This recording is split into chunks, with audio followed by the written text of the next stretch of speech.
Wake up, Shinigami. You're chugging Bleach with the only podcast that unlocks your bunkai.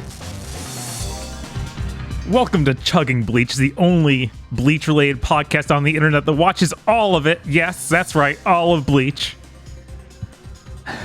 If other people start, do we get to sue? No, I don't think that's how that works, unfortunately. But do we get sued if somebody else starts? Possible. Oh, no. It depends if they're big enough and complete assholes. This month, we cover episode 1 through 115. We covered 1 through 115? All right, let me just start over. This month, we cover episodes 115 through 119. We did not, in fact, watch 115 episodes leading up to this. Fun fact, it was all recap. Yeah, we won't have to watch that many episodes until Cowboy Bebop Netflix season 2. Stop that. I'm here with the usual hosts. I'm Bob Video Games. Got Dan Video Games here. Sorry, I'm Anime Danime. Oh, I'm sorry. Yes. Anime Danime. Don't want to infringe. Like the Final Fantasy IV love theme, I am revised. Mr. Field from Mr. Field's Wild Ride. Bonkai. And of course, KZ Excellent from kzexcellent.com. I don't know. We watched Bleach. We certainly did. Mr. Fields having it his way because he's the Bankai King. Yum.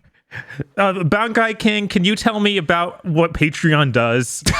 What the fuck is this website about? How's email work? Well, Patreon is a website in which people can subscribe to content creators to get their content in exchange for a certain amount of money decided by the content creators. More relevant to us, you can go to our Patreon at patreon.com/gbpodcasts to support us. Giving us $5 or more a month gets you many benefits, such as early access to this podcast. In fact, if you're listening to this on YouTube, there is another episode waiting for you on the Patreon right now, so you can get a little bit ahead. Extended armchair dev pitches and gamer premonitions when we do those shows and can't get out all of our ideas because of the horribly cruel format of those shows, and a Patreon exclusive show, one per month, where you get to vote on what good or bad thing we have to watch and then talk about. That's patreon.com/gbpodcasts. If you don't have any friends, you can always help us by telling your own friends, and if you don't have any friends of your own, I'm sorry. patreon.com/gbpodcasts. Thank you, Phil. And now that we're through that, we could talk about these episodes of Bleach. Well, everyone's excited to do that. That's also me. Okay. I'm sorry. Get my notes. Episode 115. There is a 70-second recap, and then they redo the ending of the last episode also to kill about 3 minutes total. Yeah, knocked it out. Yeah, that is awesome. I started almost hitting the point where I'm like, new episode starts. Let me just keep hitting the button until we're about at 3:20. Yeah. I wish that the DVDs or Blu-rays had the option that a lot of modern streaming services do of skip the intro, then skip the recap. Yeah. Technology's not that advanced yet, I suppose. I guess. Yeah. But the Soul Reapers from last time, Renji, Ikaku, Yumachika, Rangiku, Hitsugaya, and Rukia confront Ichigo. A bunch of literal NPCs, they have no names and barely have designs, are watching and commentating. Yeah. One of them calls Ikaku a skinhead, which I thought was pretty funny. Rukia kicks Ichigo in the face. Renji gets his arms under Ichigo. Renji puts him in a full Nelson so Rukia can start beating on him. Everybody starts talking shit about Ichigo. Then Rangiku says she's turned on by pathetic men. Yes. and then Hitsugaya seethes because he knows that applies to him. The NPCs are still watching and are like, these people are fucking freaks. And Ikaku gets mad and chases all of them off because I think one of them call him bald and that sets him off. Which is like, bro, you're bald. Get over it. But they acknowledged it. And Hitsugaya is still seething. Rukia drags Ichigo out through the fucking window. She's using her fucking holo radar and finds a holo for Ichigo to fight and basically kicks him in the stomach and is like, go fucking fight it.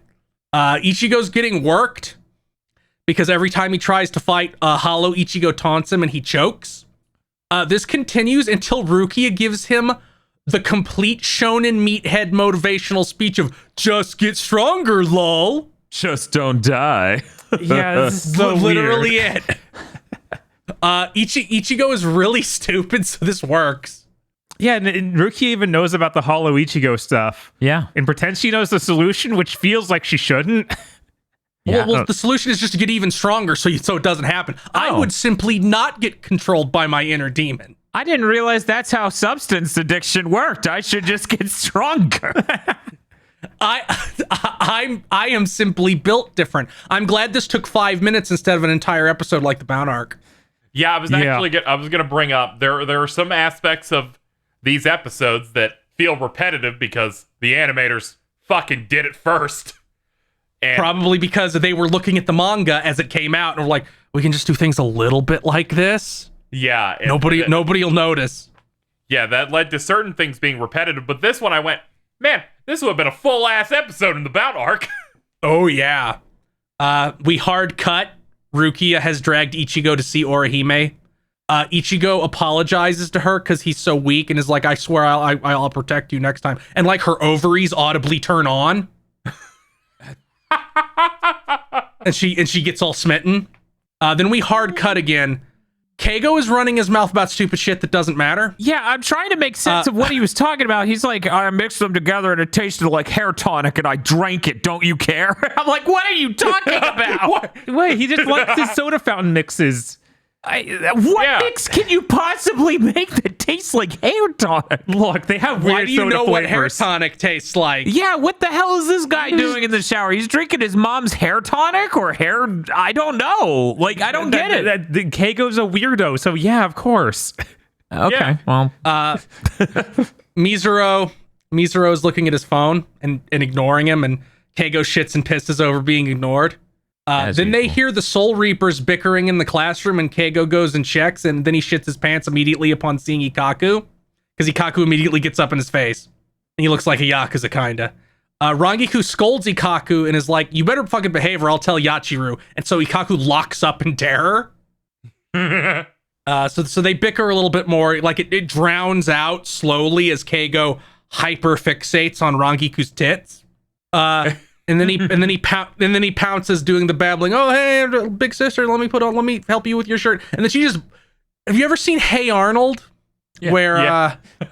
Where Helga punches the heavy breathing glasses kid in the nose every single episode? Yeah, right. She basically does that move on him. She just dismissively flicks her arm up and smashes it in his face. Yeah, Rangiku He goes down. Pataki'd his ass. Then after she punches him, they leave, and then Mizuru comes by and steps on him.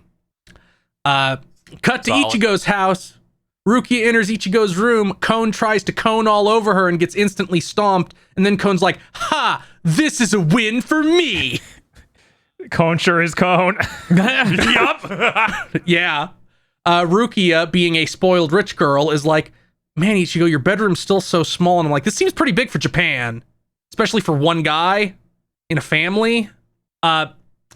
Yuzu and Ishin, Ichigo's dad, and his housewife sister are eavesdropping with glasses against the door. And Karen's like, why are you guys freaking out? He's brought girls home before. And Yuzu basically says, yeah, but this one's cute. Yep.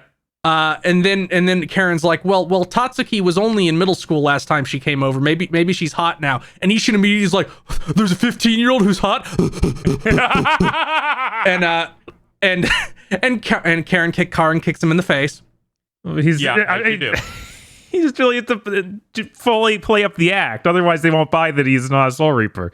And then Karen's like, well, Ichigo's a 7, so it's not surprising that he could get mid girls. If he brings home Orihime, I'll be impressed. And Nishin says, yeah, you're right. He's emotionally distant and unpopular. And then Ichigo bursts out and yells at them. So they're having a conversation in Ichigo's room, Ichigo and Rukia. Rukia is sitting on his bed and making a very spectacular face. Yes. Yeah. You know what? Yes, that is pretty solid. Ichigo's like, why am I being targeted? Then all the other Soul Reapers come out of his manhole-sized light fixture from the attic. Yes. Yes. And Rangiku calls Ikaku a light bulb, and he gets mad. Then Kon sees Rangiku and runs the exact same bit as Keigo down to the same dialogue and gets punched the exact same way. Nice. Then Renji explains Aran cars again. Rukia provides illustrations. Ichigo says they're bad and she throws the sketchbook at him. Then they mention the bounce and I get upset. Stop doing that. They weren't real. Yeah, I'm sorry that happened. There was also a line earlier when Rukia ran up to Orihime and forced Ichigo to apologize or whatever, or just ran up to Orihime. She says, "It's been a while," or "not long at all." And I'm like, wait a minute. Yeah, I know. What if both? Based on your personal timeline. Based on whether or not you read the filler canon chart on the internet. They explained that Central 46 are all still dead by Bleach premonition. I don't actually know this because I forgot. Mm-hmm. Will they ever? Will Central 46 ever be back, or will they just slowly be forgotten about? I assume they'll slowly be forgotten about. Bob, I think that they will acknowledge that they're still gone, but they won't be forgotten about. It will just be like, yeah, we never filled it. We realized that was stupid. KZ. The filler is going to rely on it and hope that the canon material never mentions them again. Yeah, I'm also in the camp of just they will just eventually never mention the Central 46 ever again. But because they're all dead, Yamamoto, the head of the Soul Reapers, is now totally in charge. He's like a dictator now, I guess. That seems like a great idea. Renji then explains the squad picks. Rukia, because Ichigo knows her, and she immediately pops out like, it wasn't a nepotism pick, even though it totally was. Renji, because he knows Rukia. Ikaku, because Renji vouched for him. Yumi Chika, because he's a third wheel and forced himself in after Ikaku got picked. Rangiku, because Yumi Chika got picked. And then they all started fighting, so Hitsugaya had to come. Then Rangiku, looks out the window and talks up to Hitsugaya, who's on the roof, and is like, why didn't you also break Ichigo's things? And Hitsugaya ignores her. Well, he was on the windowsill. He was doing that Clarissa explains it all thing. Yeah! And they're like, you should have come through the ceiling with us. We didn't do much damage. Hitsugaya explains that an iron car made from a trash hollow isn't that strong, and they show footage of Grand Fisher as he does. Fucking L. Owned. Hitsugaya then explains Minos. I love this. There are Gillian, the weakest Minos. That was the one Ichigo fought way back in the first arc with Ishida. Captains can just clear them, no problem. It's like fucking Dynasty Warriors to them. Adhukas. Adhuchas. They're smaller than Gillians, but smart and powerful. Then Vasto Lordes. They're human size. So which one of these? Which one of these are tortillas with meat and pepper of some sort? I swear to God, I ordered the same thing from 3 different Mexican restaurants, and I get is the Vasto Lordes? Is that like a chalupa? Yeah, it's a chalupa, but it has the green sauce instead of the red sauce. I lost it at the fucking name Vasto Lordes. That's so good. I've been waiting so long for us to hit this section because I always remember when Kyle Bear was at a con. And he just went and said, "Welcome to the Hueco Mundo Taco Bell," because he voices Aizen, and he just keeps making jokes about it. And I'm like, God, this part is so good. Okay, I don't remember. I don't want anyone to spoil it for Dan, but I don't think that these name titles come up ever again. Like the different levels of Menos. I think the last one does, but that's it. But I'm gonna be honest. I'm pretty sure they all do. But the Vasto Lordes, please, they're human size. They're human they size. Make them walk at the table. They're human size and insanely strong, and they're even stronger than captains. Hitsugaya says, with 3 captains gone, if Aizen even has 10 of them, we're all doomed. And then we immediately cut to Ulquiorra and Yami walking into a room with 8 more of them, making 10. And Aizen's like, no, we actually have 20. He's like, please, tell us everything you experienced along with your 20 comrade. Yeah, tell us here in front of your 20 brothers. And the sound they make for the to be continued is hilarious. Yeah, I was like, thank God we're free. But really, I'm really done with seeing a shadowy organization in a room that is made of rock talk to each other in relative darkness. No, it's okay. Just Dan? remember, this one's real. Dan, I'm sorry. You need to get out of anime. Oh no! Well, usually they're not in caves. Yep. Illustrated Guide to Soul Reapers, not golden. Not They don't golden. say it. Wait. Isn't there an amazing on the next time that's first? true. We had in the next episode. I'm going to have a dinner party at Hueco Mundo. Oh yes, that's right. I remember. Where's this dinner party going to be? And he goes, "That's a secret." Yeah, that's pretty good. Hueco Mundo is the Taco Bell that's won the food, the fast food wars from Demolition Man. Oh yes. I'm sorry. Illustrated Guide to Soul Reapers. Not golden. Komamura wants Not- not golden. They don't say it. Komamura wants to go to the human world.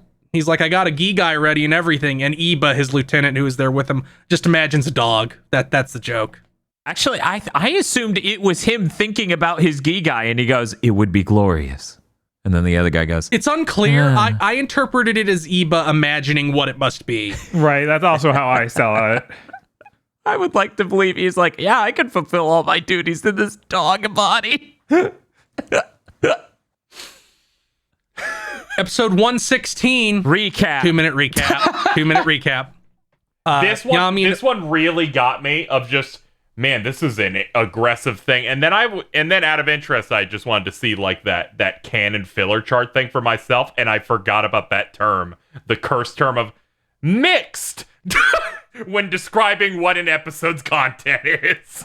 Yeah, because that would be like the episode last time where it had the fucking mod soul section where they're trying to save Cone from Grand Fisher. That would be mixed.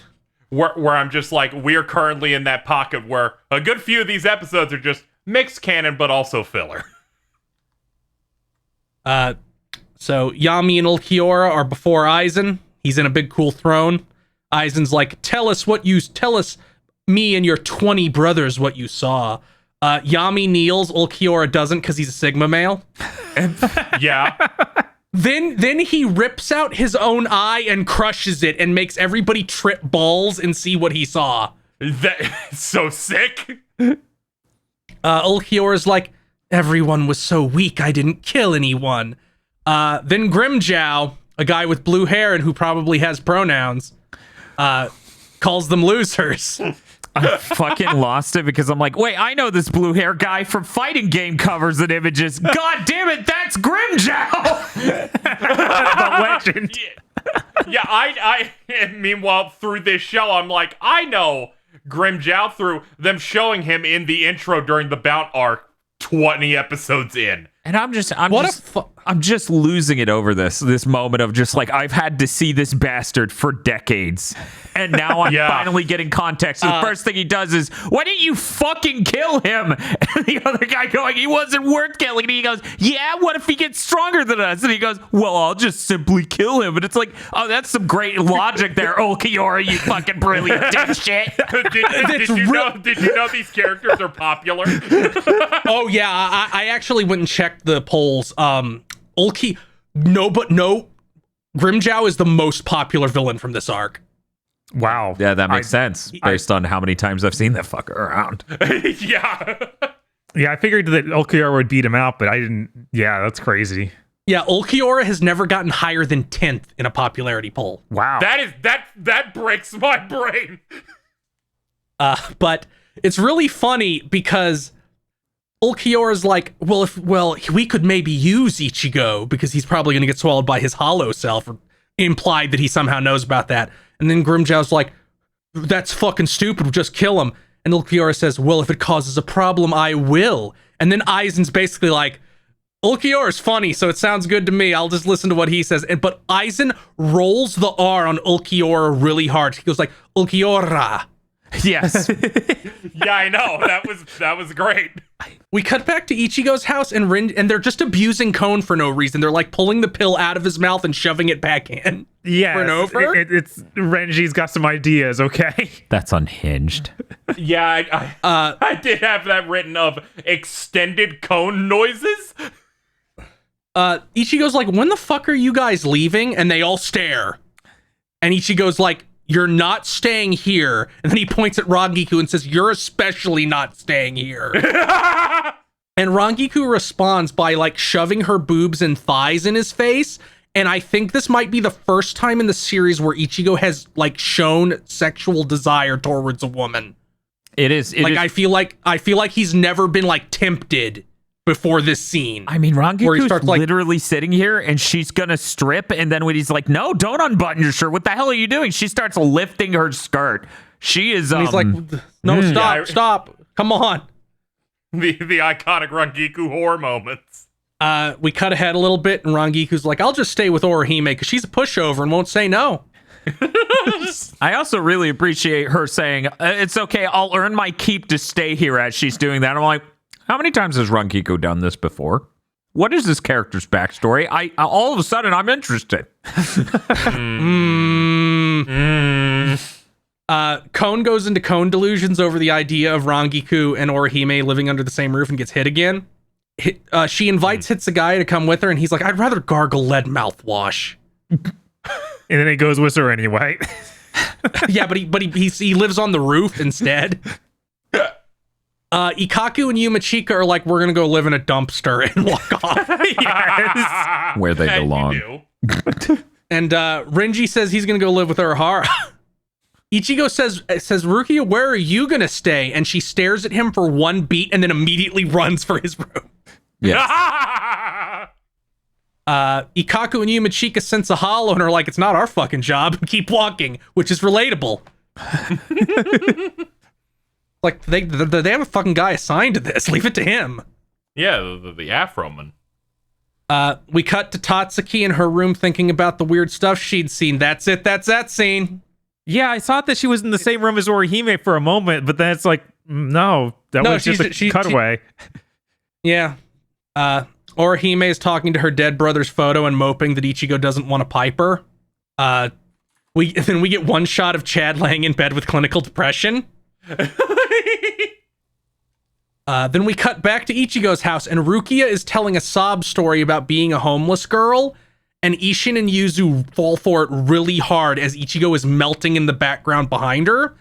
Then Ishin runs over to a cartoonishly massive glam shot poster of Ichigo's mom and starts saying, honey, it's so grand. We have a third daughter now. Yeah, every time they have the gigantic poster of Ichigo's mom, it's great. It's always good stuff. And Karin's like side-eyeing Rukia really hard. Keigo and Mizuru are walking home. Keigo is rambling about boobs or fucking whatever. He's Keigo. Mizuru is still ignoring him. Keigo sees a dragon looking hollow and freaks out a little bit. Then we get a shot of the hollow teeth portals opening up all over. And Grimjow is inside one.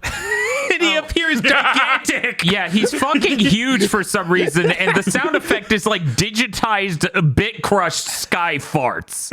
Like, it's so intense, and I'm like, what is the sound? Why is he so big? I didn't have a sense of scale on Grimjow. This motherfucker's like a skyscraper.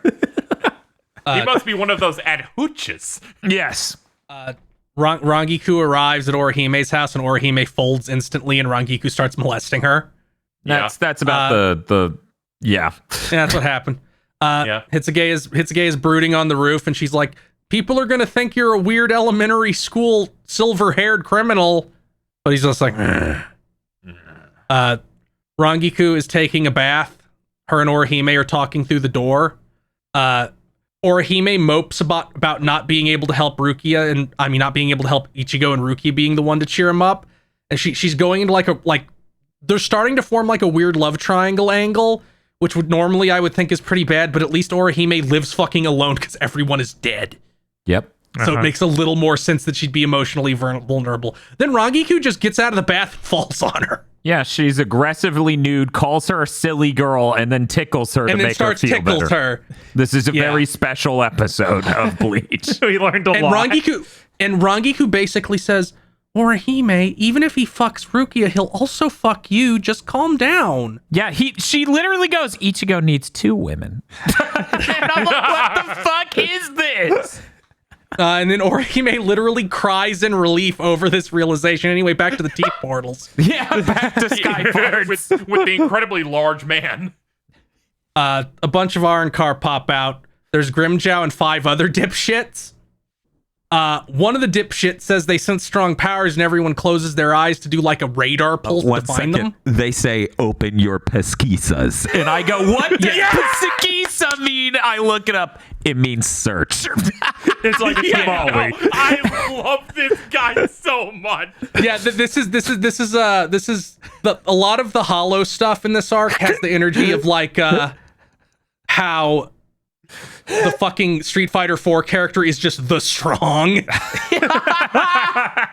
I cannot wait. They're like, welcome to the Hueco Mundo archive. We call it the Biblioteca. I just can't deal with the fact one episode invented... Well, I guess it's 2 episodes. Last episode gave us Vasto Lordes, and this episode gave us pesquisas. And I love it, and I hope they keep this up. Grimjow says they must have called for reinforcements because Ulquiorra was a cuck and didn't kill everyone. The dipshits' names are D-Roy, Xiaolong, Eterod, Nakim, and Ilfort. Good job of writing all this down. Yeah. Yeah. I had to go back multiple times. Of course. I'm like, you're saying them so fast. I only got one of them that's in a fight later.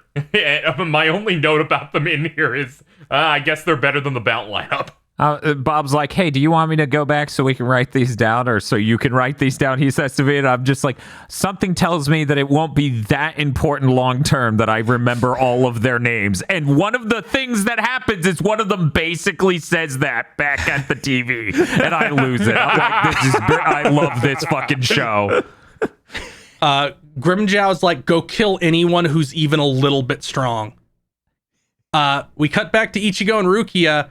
Rukia is coping because Ichigo's dad gave her an actual room and she wanted to live in the hole. And it's like, I even brought stuff to make the hole comfier, like a pillow and a blanket and a little fake window I can put on the wall. Yeah, that was top tier. Yeah, I loved that so much. We cut to Renji getting tea from Aruru. I think, and were all these shots that I'm about to describe end or start? I forget which, whether they end or start, with like them showing it from the perspective of the hollows doing their sensing. Like it shows the little spirit flames, like 2 and then little soul flames. And then it fades into the scene. It is presented in pesquisas vision. Yeah. Yes. So we just get a scene of Renji getting tea from Ururu. We cut to Yumachika and Ikaku. They're in a convenience. Oh no, they're on a roof having bought rice balls. And then we flash back to them buying the rice balls as Ikaku goes on a deranged rant about excess and the waste of modern consumerism, except it's actually just him being a crazed conspiracy theorist, Vic Lull. Baldy's sitting there and being like, his Seinfeld bit of like, it says it's handmade, but it's fully stocked and they replace it multiple times a day. I really doubt that employee could have done it. And I'm like, what the fuck is this fucking sitcom that invaded? Rangiku ate all of Orihime's food, then they're eating ice cream, and they do the standard shonen girl character jibber jabber. Yeah, not really relevant. Both of them are food freaks. The toppings for the ice cream are like weird as hell. Yeah, because Orihime's strange. She a freak, but so is Rangiku. Then at the end, Grimjow's just like, kill them all. Illustrated Guide to Soul Reapers, not Still golden. not They golden. still don't say it. Hanataro is delivering mail to the rest of the medical division. Some NPC who has a name but barely has a design, and I'm pretty sure was made up for this, is getting a ton of mail from women, and then blonde sunglasses guy copes that he's unpopular with women. That's it. That's that joke. 2-minute recap. That's the special of this set. Ichigo senses the new guys. Rukia has them all on radar and says they're just going towards anybody with spiritual pressure. So literally everyone you know is now in danger, Ichigo. She says Orihime's safe because of Rangiku and Hitsugaya, but Chad is probably in danger. And all the Soul Reapers being very proactive sense these people and actually go to fight. Yeah, it's nothing like the Bounce Arc at all. Yeah, I know. They all get there immediately. I'd like to see like Bount Arc canon cut where they show up in Soul Society and every captain immediately confronts them and vaporizes. Yes. Man, that was a great 4-episode arc. Yeah. Honestly, that I would forgive that arc so much. They just come out of the portal like in front of Ukitake and he just vaporizes them all. It's just the movie when they airdrop Zaraki. Yeah, when they airdrop Kenpachi and the problem is solved. God, this is reminding me. I met with my brother for the first time in years. Mm-hmm. Somehow Bleach came up and he's like, "Oh yeah, that Bount Arc. Oh, No way! Holy shit! Damaged. I thought this was gonna be like, oh, maybe they saw the trailer for the upcoming Bleach anime. No, that Bound arc, man. I feel bad for him. it does damage. You know that now." I do, yeah. I will feel carry more the bad for scar me forever. Having watched it recently. Xiaolong and Nakim confront Rangiku and Hitsugaya. They're really fast. That's like their primary trait at this point. Hitsugaya and Xiaolong introduce themselves to each other, and then Hitsugaya basically does that fucking Austin Powers 3 thing where he's like, just lay down, you have no chance. Ilfort confronts Renji, Edirad confronts Yumichika and Ikaku, and Chad runs out to discover D-Roy, who is a little fucking dweeb with like zipper teeth and talks like he has braces and a poorly tightened retainer. So he talks like this. Hey, it's really Ricky, bad. how's Fucking it saliva. going? The zipper teeth are only the top row. The bottom are normal. Yeah, they literally designed it so it looked like he was wearing braces or a retainer, but it's just how his teeth look. It's a very unfortunate skull face mask that he got integrated to his head. Aizen, I guess Aizen must have gone to the fucking Hueco Mundo anime club to pick up this guy. So he immediately tries to kill Chad, but Ichigo shows up and catches his hand because he's trying to do like the Android 21 or Android 20 impaling arm thrust move. Yeah. Chad has a minor breakdown that such an obvious jobber was about to kill him. Understandable. Right. Ichigo's like, man, you need to get out. Chad, I'm trying to be nice here, but you need to leave. So he does, but he's I coping felt about so it. bad. Yeah, Chad basically runs off crying. It's bad. Yeah, it's bad. Rukia tells Ichigo to get back and says she'll fight him because she has her sword again as a real character again. Oh my god. She gives a completely bullshit, nonsensical explanation of how she got her powers back in relation to the Bound Arc. It doesn't matter at all. It's not real. It also contradicts actual canon because they explained that her Gigai was somehow damaged and that's why she wasn't getting her powers back when she wasn't getting her powers back because the Hogyoku was inside her. That was the explanation for why that shit was fucked up, is because fucking Urahara put the Hogyoku inside her. Sure. That makes a lot It more has sense. nothing to do with the Bound Arc. Here's an explanation, and here's how it totally makes sense with the Bound Arc. It's like, I need you to stop ending important This plot is things with like this. this is like a 5-minute long explanation, so I just have to imagine D-Roy standing there waiting as they explain the Bound Arc. Oh, it's so good. It is. It's Yep. rough. Maximum Bleach. Ichigo shits on everyone who came to help during the Bound Arc. It's like, none of you motherfuckers helped at all. None of you achieved anything. He's not wrong. He's, you know. That filler arc was 45 episodes. Maybe if you had had your shit together, it could have been 20. But Rukia had popped out of her Gigai using the soul candy she had originally wanted, who is a hyperactive Genki girl named Chappie. Yeah, Chappie. Ichigo then says, man, I think Cone was actually a better option than this. Yeah, considering how unhinged this one seems to be, I get it. Oh, yeah. D-Roy's like, I'm fucking sick of waiting, and attacks Rukia. Oh, it was great. There's like no words or anything. He just immediately just does a thing. And I'm like, yeah, this is a perfect setup and delivery because, man, that really was going for a while. D-Roy introduces himself, and Rukia tries to, and he's like, it doesn't fucking matter because I'm going to kill you. Change I don't like. In the subs, this character never says kill. He always says thrash. Huh. And I think that's a much cooler, like, I think that's a better character trait, is for him to use the word thrash. Listen here, baby. I'm going to own you. Yeah, it needs. And then Ruki is like, well, you should at least remember my sword. Dance. Soden Oshira Yuki? Yes, you got it. And then she uses its attack, Soma no Mai Tsukishiro, and makes like an ice moon on the ground under him, and he starts to freeze, and then he escapes. And then he babbles like, idiot, I'm good at flying, so your power is useless. And then the ice moon makes an ice laser that eviscerates him. Yeah. It was really good. They're like, it has max range just anywhere within this circle. Meanwhile, Chappie has Ichigo in a fucking arm lock on his back and is saying cutesy things while like audibly crushing his bones. Stronger than Karya. And Ruki's like, what the hell are you doing? And then Chappie gasses up Ruki's Zanpakuto and calls it Pwitty. And then resumes breaking all of Ichigo's bones while explaining that Byakuya was keeping Rukia's career in the dumpster so she wouldn't be in danger. She also replaces verbs with hop in the subs. Yes. They removed that for the dubs, which I think is sad. She she's also just ends sentences with that word out of nowhere. Because in the sub, she's like, I guess I gotta hop your arm as she crushes it. Then Grimjow, then they like sent somebody with a huge dick, and there's like, oh, the funny scene's over. And Grimjow shows up.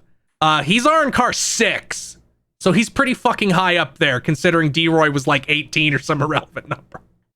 We cut to Renji in Ilfort. He does the Roar Zabimaru thing, and it just gets backhanded.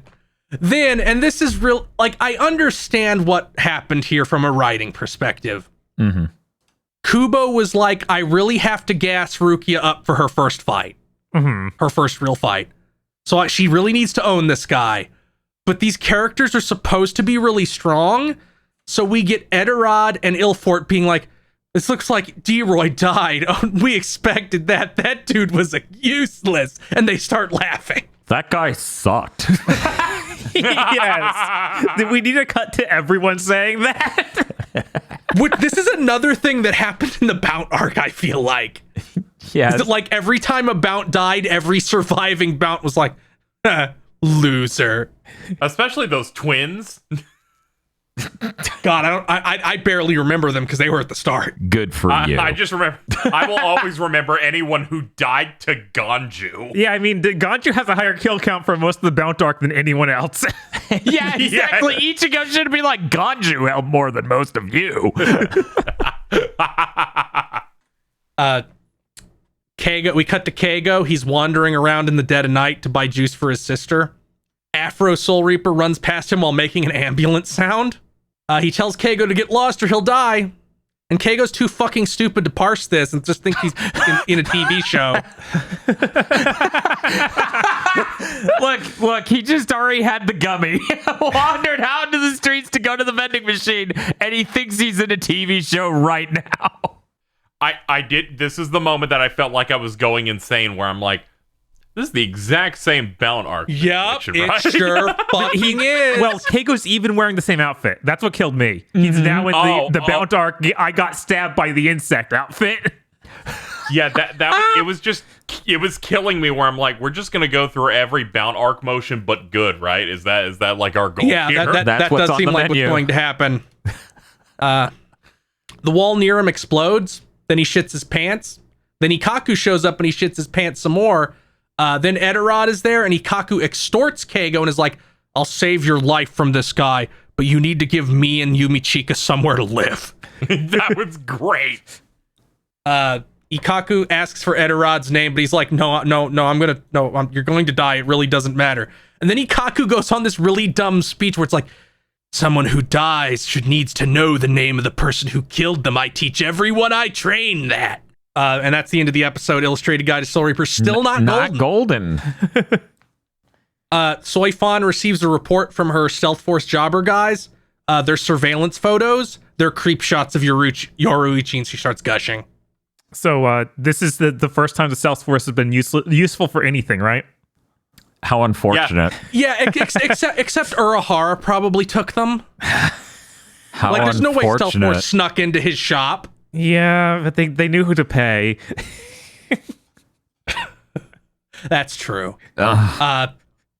Episode 118, 2-minute recap, minute and a half of the previous episode. Ooh. Ikaku and Edorod start fighting. Ikaku's like, bro, pull out your sword. Edorod's like, I don't need to use my sword. And then Ikaku immediately forces him to use the sword to block. Then they start playing Ashida's theme for some reason. Yeah. It's really unclear what pushed him to pull out the sword. Like he was going on his rant about how he's iron skin, and then all of a sudden he's like, "Oh wait, I'm worried about my iron skin." Like, yeah, Ikaku's he's like, "You moved too fast, so now I'm scared."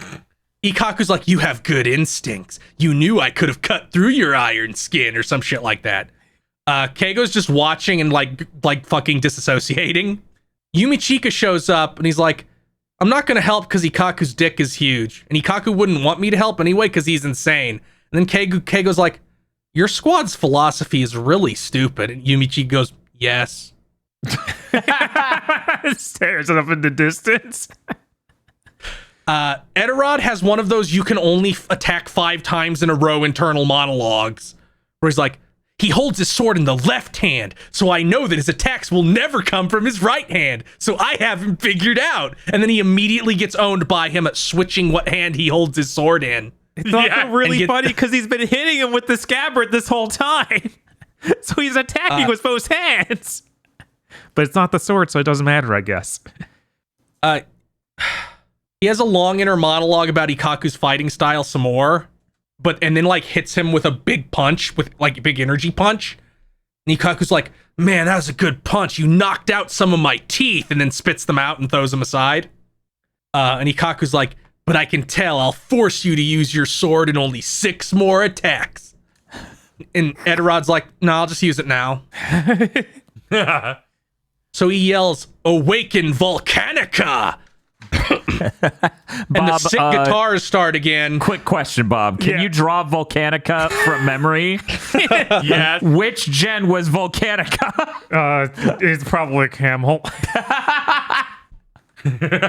Gen 3. The sick guitars start again. He gets covered in like magma armor and it becomes giant arms. And am I insane, or does he start talking in slightly with an accent now? I don't know. I don't know. Because he's talking funny. I don't know why. Isn't this dude Jet from Cowboy Bebop? I don't know who voice acted him. Oh, fuck. Yeah, I'm pretty sure that guy was the guy who was Jet, right, Bob? Yeah, I think so, because it was very... He was straight up Jet.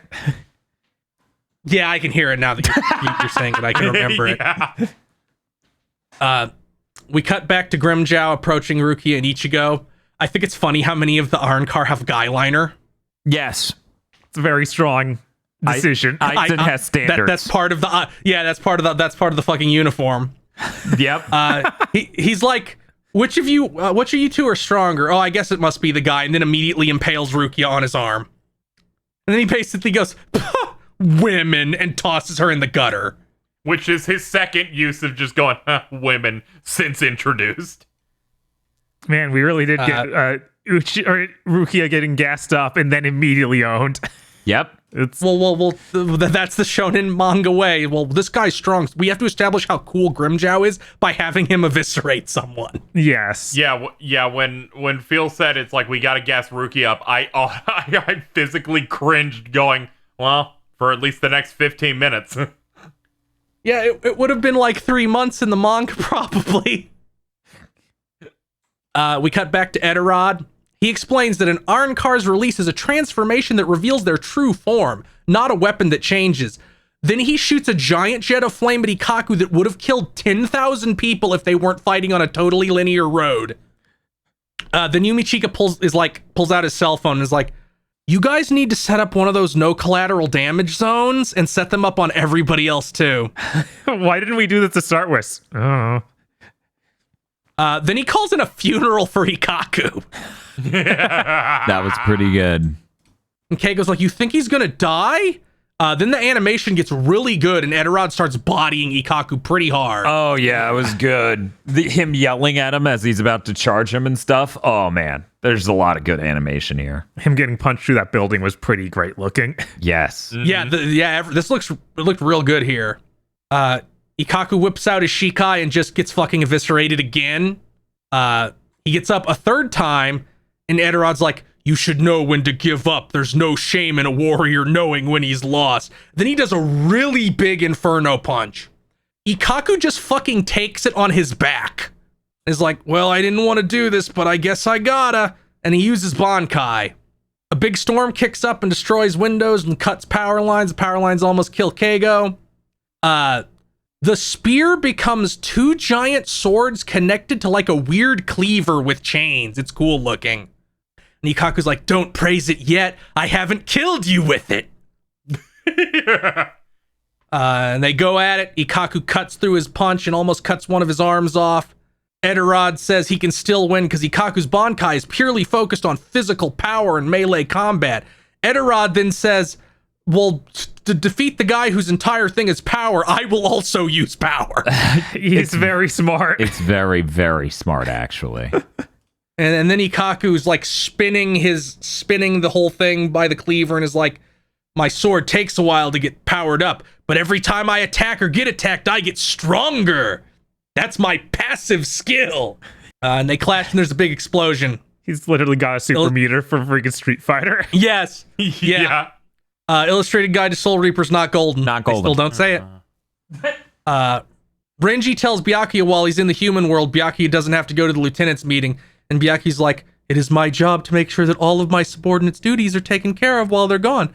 And Renji's like, if Ruki is gone, do you also go to the Soul Society Women's Association meetings? And then he just smirks. That's the best one of these we've gotten. Yeah. It's incredible. Yeah, I know. It's everything I want out of these. Just a slight chuckle smirk. Yeah, I'm like, this is great. 119. There's no recap. Unfortunately, to balance that, we open in a flashback. Yeah, I wish it were just opening in a flashback. Ikaku's wandering around like one of the Soul Society slums. God, Soul Society's a fucking shithole. Absolutely. Like, the only thing that's got it together is the actual Seirete. Everything else seems to be this. Yumichika is like, bro, stop fighting people. And Ikaku's like, no, if I beat up everyone strong here, we'll just go somewhere else. And we get narration about him being an outcast because he keeps getting into fights. He comes to a new slum and is like, somebody here must be strong, fight me. And everybody's impoverished and scared. And he hears a little girl giggle and for some reason thinks it's a fighter because he's fucking stupid. He finds Yachiru. She's like, you better leave because Kenpachi's in a good mood. And he's like, I'm not afraid of Kenpachi. And she's like, no, when he's in a good mood, he'll kick your ass even harder. But he's too hyped up on violence to listen. Then Kenpachi stands up and we get a 5'11" versus 6 foot moment where Kenpachi is just towering over him.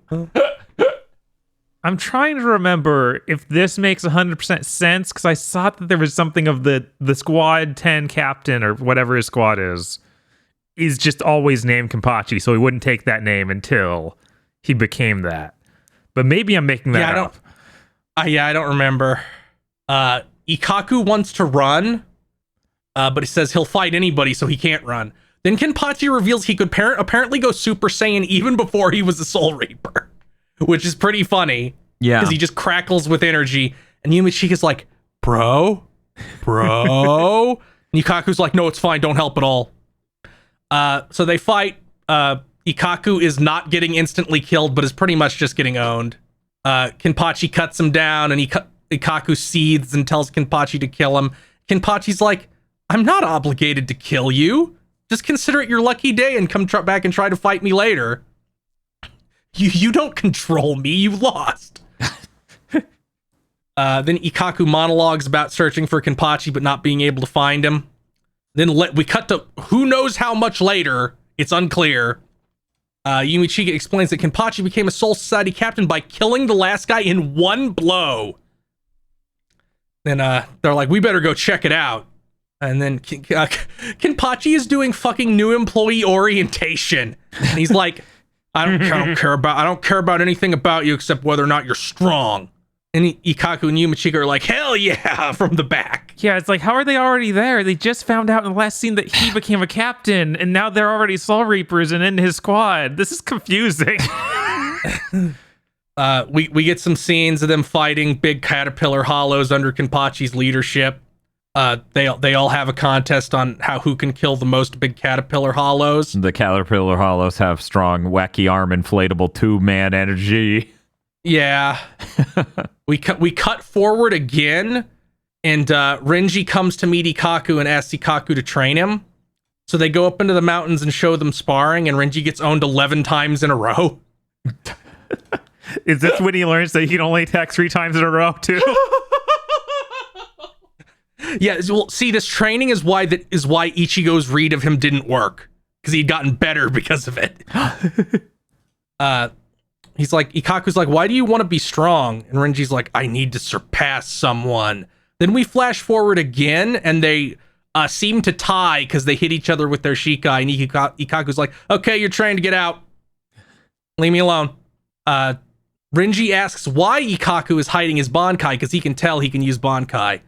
And then Ikaku's like, I don't want to tell you, I have my reasons. And next time we fight, it'll be to the death. And I'm like, why do you think you're going to fight again? You're on the same side. Because it would be pretty cool. Because you're a dipshit? I mean, yeah, that's Kenpachi's thing, too. We cut forward again to post Aizen. Renji asks Ikaku to become a captain, and he says no. If he became a captain, he couldn't work for Kenpachi anymore. Forehead. Okay.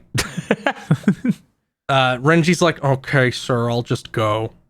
We finally cut back to the present and see the result of the big explosive clash. Ikaku's Bankai broke and he falls out of the sky, but Eterod has half his body missing. That's hilarious. By the way, I clocked it. The episode finally gets out of the flashback at 20 minutes and 53 seconds in. Yeah. Yeah. Yumi Chica's just like, hell yeah, and then the episode ends. Yep. What a way to end this set. Thumbs up. Illustrated Guide to Soul Reapers. Not I think they actually say golden this time. I don't think they did, but it was the actual radio show. Yeah, I think that this is the only one that was golden. So we're now in the context of the radio show being real and not a construction of metafiction. Yeah. Hanataro comes in with like a bag, I think, and Kon immediately steals his body. Yeah. And he's like, his soul candy thing out into Hanataro's mouth. Yeah.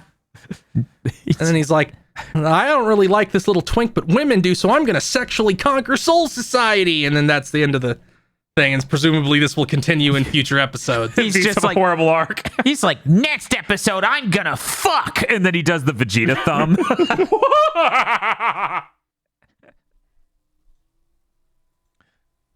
Whew. That was it. Yeah, thank you so much, Feel, for getting us through all of those. I think this was a pretty cool set of episodes. Yeah, and Feel Yeah, it was recapped pretty 115 episodes pretty fast. I know, right? Whew, man. But now we need to get on to our segments. First up, the best dress. I'm glad that we got this flashback episode just so I had anything new. Yeah. Let's see. I will let KZ go first. I'm gonna pick Grimjow. Fuck, because he is now a character, and he has what I'm looking for in cool antagonist, where he dresses a little bit like a whore, where it's just like a little baby shirt, mostly just to show off that chest. When they did that group shot of him with his crew, and he's the only one that looks good. Yeah, it really stands out among that set of jobbers. Yeah, like there's one of them that had like the helmet that's shooting off to the left, and I'm like, this is stupid. I'll go next. I'm gonna choose Flashback Kenpachi. He looks very dirty, but I don't know, it kind of works. Okay, I was gonna say pre or post removing cloak, because he just kept like a table sheet on him. Yes. Yeah. Post removing cloak, quotation marks. But yeah, he's got like some baggy pants and wrapped stomach, and he has his hair down. This is before he gets the bells and that silliness. Mr. Field, do you have anyone? I'm gonna go with Flashback Yumachika. I'm so fucked. I think that's a pretty neat look. Yes, I thought Flashback Yumachika was pretty good too. He looks great. I like the context that peacock shit was something he did later. Yes, that is also really good. Yeah. Yeah, he's still trying to look flashy, but he's clearly very poor. All right, Dan. I get luck. on my knees and I thank Bob for being so kind to me this episode, giving it to me first. No one's been this kind. Bob, there's nothing. It's like naked Rangiku. She wore a great smile.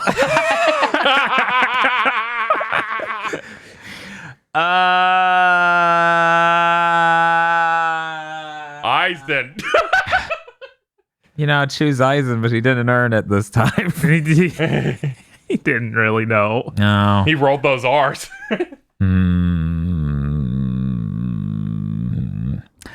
I'm gonna say Rangiku in this cool uniform. She looked great. Thank you. I was really worried that I wasn't gonna be picked first, and I'd have to be like the big guy when he transforms. That's desperate. Yeah, that was not good. Best dressed, this John Deere tractor.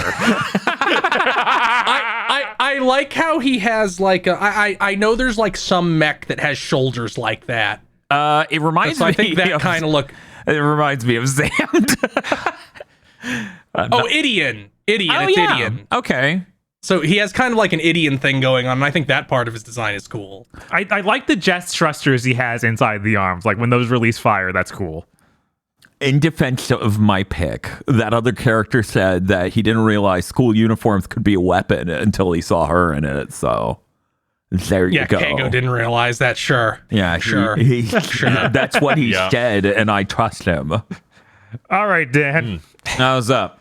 On a scale of 1 to 10, how excited are you to continue watching Bleach? This ending was really demotivating, but I'm really excited. I'm going to give this a 9. Nice. We are like right in that startup for a cool arc. Dude, I was hyped about Trente. I'm excited about DSC. I genuinely started smiling while watching parts of this where I'm like, finally, man. Who even knows when we'll get to Bente, but I'm very excited. Okay, Field, did you bring any insane trivia? That may or may not be true. That may or may not be true, yes. Grimjow is named after Nicholas Grimshaw, the English architect who designed those, if you've ever seen like the big bubble buildings. Oh. Those are one of his. Now, is this true or false? KZ. No. Dan. False. Bob. Yeah, it seems too real, so no. That shit's true. God, this guy! Fuck off! And his surname came from Gégé Le Couchard, the fucking Swiss watchmaker. Oh my god, I hate it. Jesus fucking Christ. Stupid. Oh my god. All right. Thank you, Phil. Thank you so much. Vasto Lourdes actually came from the time Kubo stopped at a Mexican restaurant. All right. That means we're down to our final segment where we rate the show on our tightness scale. Patented, I swear. It goes 0 to 25. So that means we could rate all of these a 0 and they'd earn no points. That'd be crazy, right? That would be crazy. Yep. Okay. Mr. Feel, how tight was this? I'm going to give these a 20. because I really like Grimjow. I think there was a lot of funny bits in these episodes. We had some stuff that looked good. I don't really give enough of a shit about Ikaku to care about his flashback at all. But his Bankai's cool, and he had a cool looking fight. That's fair. And Rukia got to do something. I'll go ahead and go next. I'm going to give it a 17 because I feel like that Ikaku flashback really did weigh it down. I think some of that was interesting, but we probably only need like half of it. Yeah, I think that really is just what weighs it down. The rest of these episodes were pretty good. Maybe too much focus on Ikaku in general, but hey, they want to do that? Sure. But see, that much focus on Ikaku made you believe he was going to die here, right? No. Oh. Just me, huh? I mean, never considered that. I guess now I'm gonna have to think back to my first time watching this and be like, I think I bought in, so I get it. Because here's the thing. He's jobber enough. Ikaku is an important character, but he is so jobber core that I could see them being like, this would be a great exit point for this character to give this some gravity. Right. He's literally the first obstacle of that arc. And I'm like sitting here and I'm like, I'm not convinced he's going to die, but it could happen.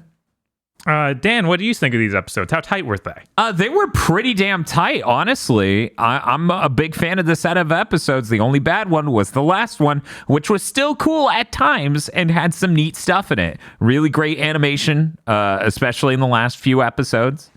I'm gonna give it a 21. This was exciting stuff, and I really enjoyed it. And holy shit, give me more nouns. Yeah, absolutely. Yes. Pesquisas was the best word in Bleach so far. Because I'm like, this is gonna be the dumbest shit when it's search. All right, KZ, what do you think? Oh, this was really solid. I've been looking forward to us really starting to dig into this arc. I remember when I first saw it, I did not expect him to actually have a Bankai and for it to look that sick. That last episode really stops it from being like especially good for me. Especially when the content after the flashback is he won. But that man's missing his legs. The end. That really hammered it home for me. So the best I can give it is a 20. I wanted to go higher, but the fact that it's just like the flashback has ended is 20 and a half minutes into this episode. Part of me actually enjoyed the flashback, but I couldn't shake the feeling that if I rewatched what we had seen so far, it wouldn't make sense. Yeah, there are so many weird inconsistencies within the flashback. I just couldn't shake the feeling. I didn't have anything salient to point my finger at, but there was just this general feeling I had of, this is neat, but does this make sense? I will say this. I probably would have been nicer on this flashback if I wasn't forced to be given fake Kenpachi flashbacks in the last arc. Yeah, Oh, yeah. I'm gonna be honest. I would totally be interested in rewatching all of Bleach to date, but skipping the Bound arc, just to get the canon back injected into my veins. Yeah, now it is all murky with that Bound arc that lasted way too long. I used to see clearly, but now there's nothing but fog. and it's like, here's Kenpachi, back then I'm like, I know, you showed me that literally twice in one arc. Well, it was something that was in the manga for a second, so they were able to steal it. Yeah, they're like, all right. Oh yeah, I forgot to talk about it when we were going through it, but it was really great on the next time segment where Yachiro is still trying to plan Ikaku's funeral, even though he was alive. Yeah, it's like, apparently it's too late to cancel. They arranged it too much already, and she's really committed. But that's it for Chugging Bleach this month. Thank you, everybody, for stopping by. Now go home until next month when we record more Bleach content. Yeah. They have to stay in their homes the entire month? Yes. We don't care where you go, but you can't stay here. You have to go somewhere else to drink your Bleach. Thanks for listening. Chugging Bleach as a podcast is only possible thanks to the wonderful support of our patrons over on patreon.com/gbpodcast. If you're interested in supporting us, maybe getting Chugging Bleach as a show a little bit early, or the various other exclusive podcasts we have, whether they're extensions of our regular shows, the Cursed Content by Committee and its commentary tracks, or Bless Blunt and Blub, head on over to patreon.com/gbpodcast and pitch in $5 or more.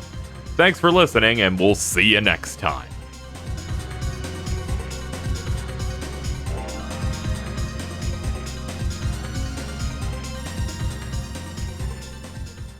This month's GigaBoots videos were brought to you by the continued support of our executive producers, such as Esme, E. Lee Broyles, Star Falcon, Spaceman Spiff, Red Blaze 27, Brendan O'Sullivan, Burning Pepsi Man, Adam Admar, Cooper Tank, and Virmvarm.